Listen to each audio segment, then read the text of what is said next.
It's really important to me that people understand that eating healthier doesn't mean having to give up all the things that you love and that you want to indulge in. You can make healthier versions of those same things and enjoy them just as much.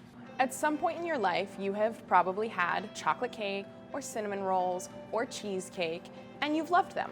But oftentimes when you buy these things at the store, they're filled with up to 30 ingredients, half of which you can't even pronounce, or you don't know why you're eating that. In the past couple of years, I've had some pretty serious health issues I've been dealing with. And one thing I've learned is that I can't always eat the things that I really want to eat or the things that I'm craving. So I'm going to show you how to make healthier versions of your favorite classic desserts.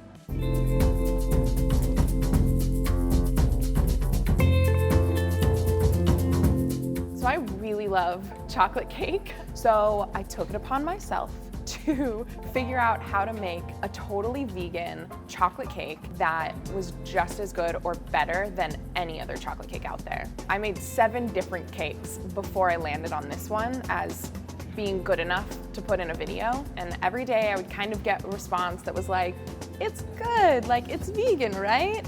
And that wasn't good enough for me, so I just kept coming in and trying it. I tried different ingredients, I tried different amounts of ingredients. What I really wanted to do with this was to reduce the amount of sugar, not just make it dairy-free or animal product-free, but to actually reduce the amount of sugar. So I think in this entire thing, I only use about a 1/3 cup of sugar, not including the frosting, which obviously has powdered sugar, but in the cake itself, that's actually very little sugar. Another thing that I did was replace the regular all-purpose flour that you would use in baking with whole wheat flour, because whole wheat flour has more vitamins, iron, calcium, and protein than regular flour does.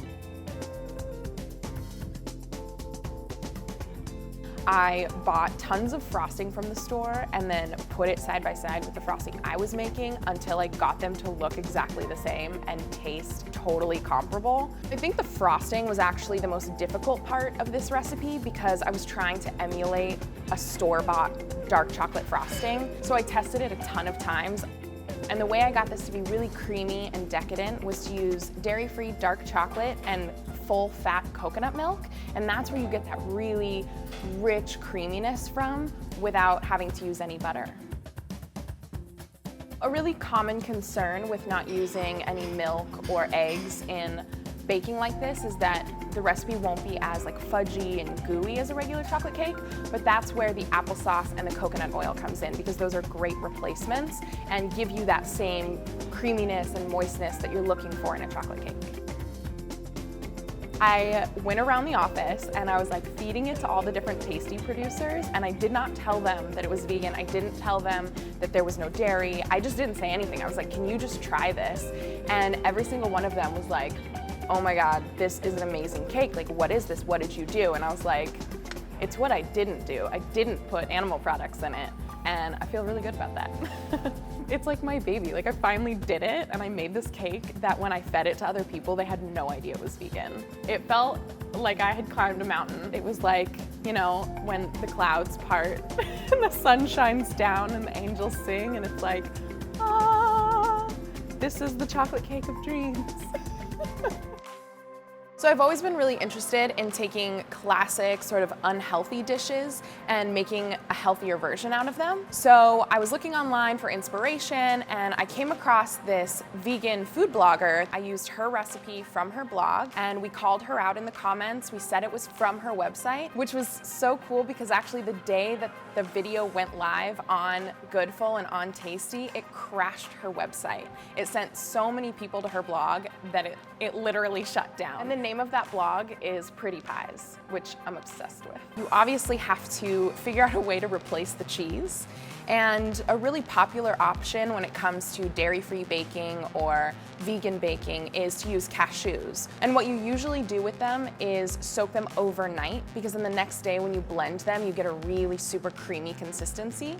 But if you don't have enough time, you can also just soak them in boiling water for just a couple of hours, and it'll give you the same super creamy consistency, but in less time. Granted, it's not gonna taste exactly like cheesecake, but it's a really great alternative that still satisfies that craving for cheesecake. And then for the crust, I used a combination of almonds, dates, and walnuts. The dates really help bind the crust together, and the nuts give it a good crunchy texture. And then of course, always a little pinch of salt because it really brings out the flavors. And it just makes a super chewy, crunchy, almost like a granola bar crust. Using dates gives it that sweetness that you're looking for, but in a fruit. So you're not having to add a bunch of sugar or maple syrup or other things. And it just helps bind it together and kind of keep it sticky. Another great thing about this recipe is that you could actually kind of use any flavors that you want. The cool thing with cashews is that they sort of take on whatever flavor you mix into them. So on Pretty Pies, she used limes and blueberries, and when I tried it, I just fell in love with it. It was citrusy and bright and fresh. But you could also do strawberries, cherries, really anything you want. It doesn't also just have to be fruit. I just really love fruit, and I think the colors are great. But the citrus really adds sort of pop and just brightens up all the flavors. I think that a dairy-free cheesecake like this is a really fantastic option for any of your lactose intolerant friends or people who are just looking for a lower calorie or lighter version of their favorite desserts. So really you can make it for anyone, and I definitely went around the office and had all of my other Tasty producer friends try it, and everybody really loved it. Normally when I find inspiration for these videos, I try to change it up a bit and make it unique and make it something my own. But with this one I just thought, like, how can you improve upon something that's already perfect? I always like to find ways to eat the things that I really love but not feel bad afterwards. And that's kind of where my idea for making a dairy-free cheesecake came from. Anyone can make it and should make it. It's easy and it's delicious. You won't regret it.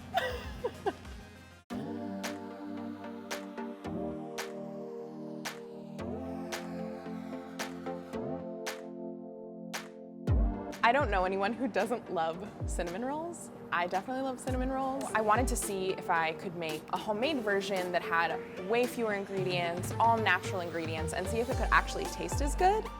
I think my favorite part of the process is when you're letting the dough proof, because that's the time where you cover it up, walk away from it, you let it rise, and you just get to take a break and think about the delicious cinnamon rolls that you're going to have in a little bit.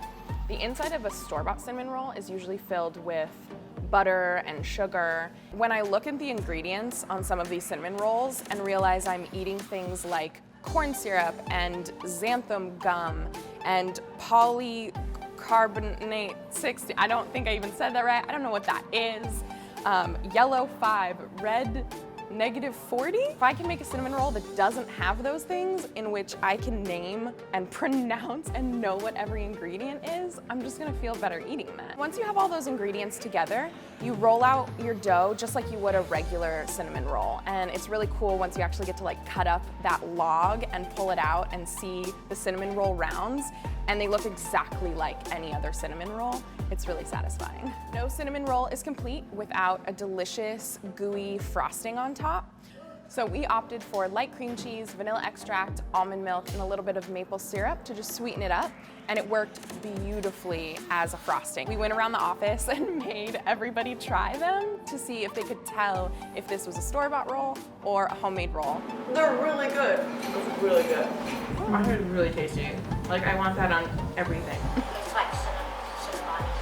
I think they're way better than the store-bought. If you didn't tell us that this was made with whole wheat flour, I don't think I would have done. No, this tastes just like, I don't know, the name brand stuff. This is really good. Can I have this whole thing? And everybody was so surprised when I was like, this is whole wheat flour, this is almond milk, this is like very low sugar, it's applesauce, and everyone was really surprised, which always makes me happy. 28 ingredients are listed on the store-bought cinnamon rolls that we had, and only 10 ingredients were in mine. And they taste just as good, maybe better. You should make them yourself and see. It's really important to me that people understand that eating healthier doesn't mean having to give up all the things that you love and that you want to indulge in. You can make healthier versions of those same things and enjoy them just as much.